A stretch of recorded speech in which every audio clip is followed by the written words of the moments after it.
Hi everyone! Today I want to go over the nuts and bolts of digestion. How to digest fiber, protein, and fat.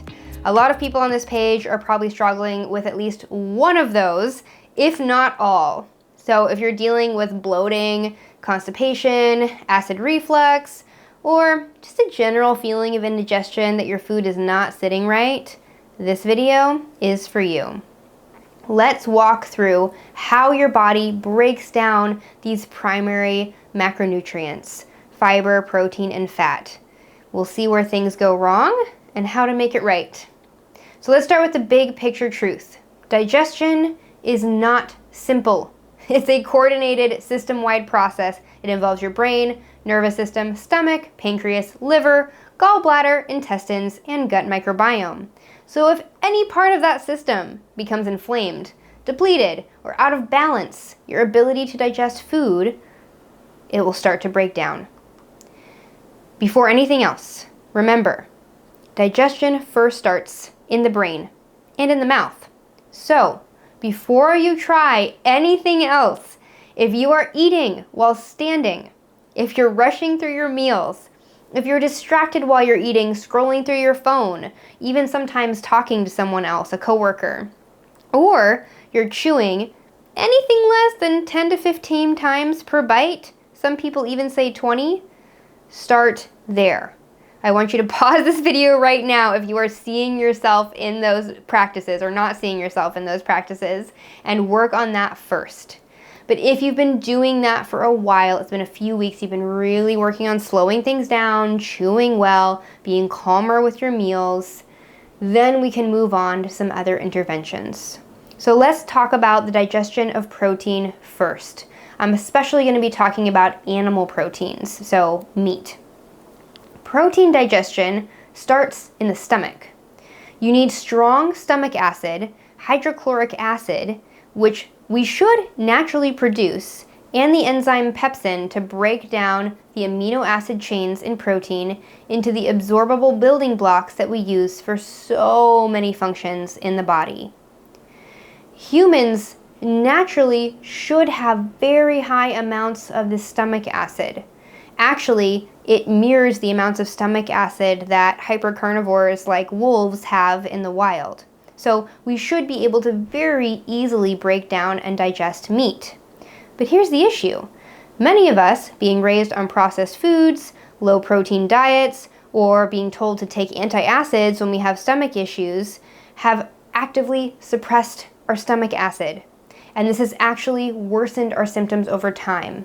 So many of us have lost the ability to digest protein efficiently. If you're experiencing reflux, nausea after protein-heavy meals, or you feel like meat just kind of sits there in your stomach and doesn't break down, you probably need support for protein digestion. So here are the main things I generally recommend. First is just to supplement betaine HCl with pepsin. There's a lot of companies that have products like this. I usually use Thorne. You can also try zinc carnosine. This is a type of zinc that is especially designed to soothe the gut lining because it's bound with the amino acid carnosine, which is good for the gut lining. This is especially true if your protein intake is causing a feeling of burning in your stomach.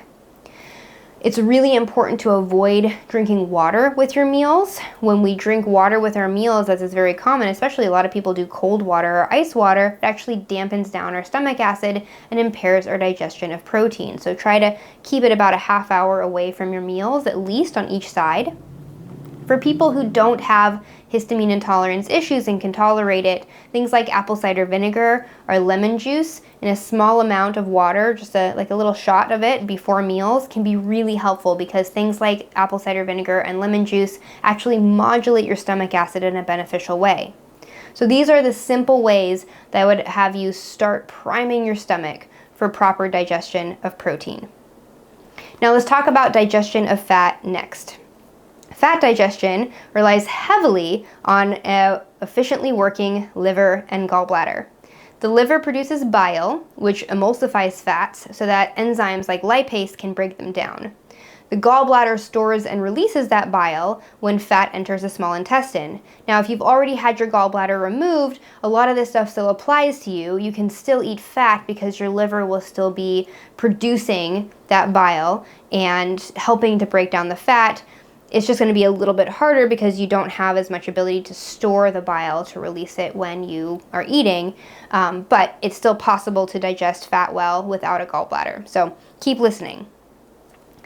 Many people today, especially those who have grown up eating a low-fat diet, which has been so common over the previous decades, will now struggle with fat digestion because you basically get a lazy liver and gallbladder. The lifetime of low-fat diets and also a lot of exposure to toxins and microbiome damage weaken the liver and congest the gallbladder so that you're not producing bile efficiently and things get sluggish. So you might notice that you feel really nauseated after eating fat. You have very light colored stool, like very light tan or yellow. Or you might experience pain in this upper right abdominal side. That's where the liver and gallbladder tend to be. These are signs that you might need more support for fat digestion and the liver and gallbladder. So here's some helpful tools. First of all, you can take ox bile or lipase as a supplement with meals. Again, I usually use Seeking Health or Enzyme Medica for ox bile and lipase. You can also take bitter herbs. Gentian is a great one. There are also herbs that tend to stimulate bile flow, like ginger. That is really helpful as well. Supplements like taurine and vitamin C are really helpful for a properly functioning gallbladder. And if you're really having a hard time with fats, I often have people start by just introducing a teaspoon at a time of olive oil. I find that a high quality olive oil is usually the easiest fat for people to digest, and just work up very slowly, just 1 teaspoon at a time. Before you know it, you'll be able to be drenching your food in olive oil, and then you can try other fats like ghee or butter and coconut oil and see how you do with those. You can also use the classic castor oil packs over the liver daily to see if you can try to flush that out. And that are the main tips to support your liver and gallbladder in digesting fat. Now, lastly, we're going to talk about the digestion of fiber. Soluble fiber feeds your good bacteria in your microbiome and helps bind to toxins. Insoluble fiber can feed all bacteria, good and bad, and adds bulk to your stool. Insoluble fiber can also bind to certain toxins. So both types of fiber are important, but in my experience, if your gut is really inflamed or how you have a lot of dysbiosis, the insoluble fiber can cause a lot of problems. So the key is to match your fiber intake with your current gut state. For people with really compromised gut, any amount of fiber might be irritating their gut, causing pain, gas, cramping, bloating. So I usually try just taking out the starchy foods first. So insoluble fiber is what's found in starch. So these are things like potatoes, beans, brown rice, oat bran. These tend to be the biggest offenders in my experience. And so if you have a really compromised gut lining or gut microbiome, taking those out for a period of time can help the gut microbiome in balance and improve your digestion of fiber over time. So for others, they need to really take out most fiber. So even things like cabbage and broccoli and Brussels sprouts, even though it's just soluble fiber or mostly soluble fiber, it still might be too much for your gut. So it really just depends on the person using an elimination style diet, and some people end up on a pretty meat-based or mostly carnivore diet for a while. Then we want to work on building up your microbiome by introducing fermented foods and probiotics so that you can start to tolerate fiber better, and we start to introduce it a little at a time. On the other hand, sometimes people take fiber out too much.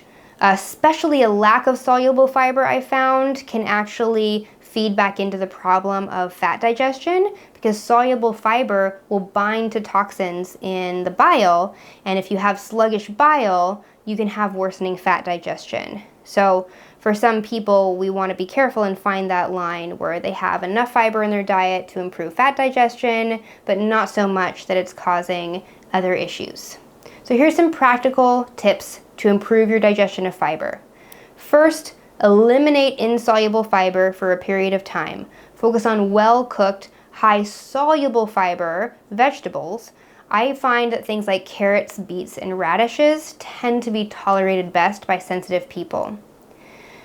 Then slowly increase the variety of fiber you're eating as it's tolerated. As your gut heals, as you're introducing more probiotics and more fermented foods, you should be able to start tolerating things like broccoli, cabbage, onion, garlic, etc.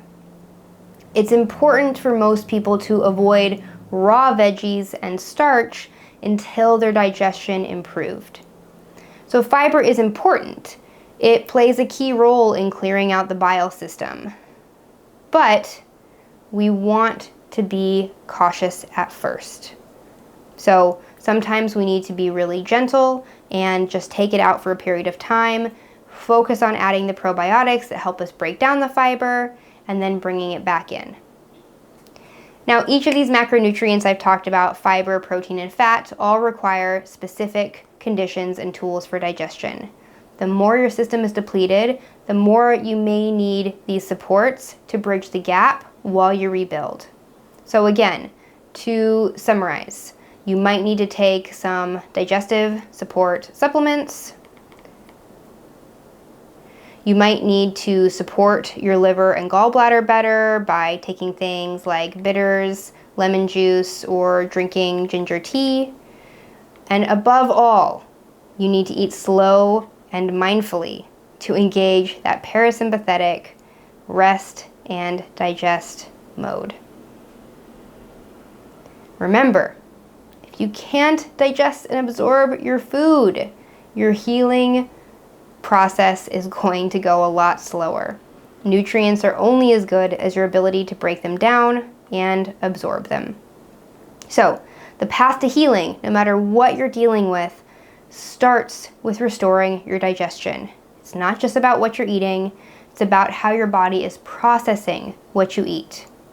So, support your stomach acid, support your bile flow, reintroduce probiotics and fiber, trust your body's capacity to heal. If this video helped clarify some things for you about digestion, I encourage you to share it with someone who needs it. Digestion is foundational.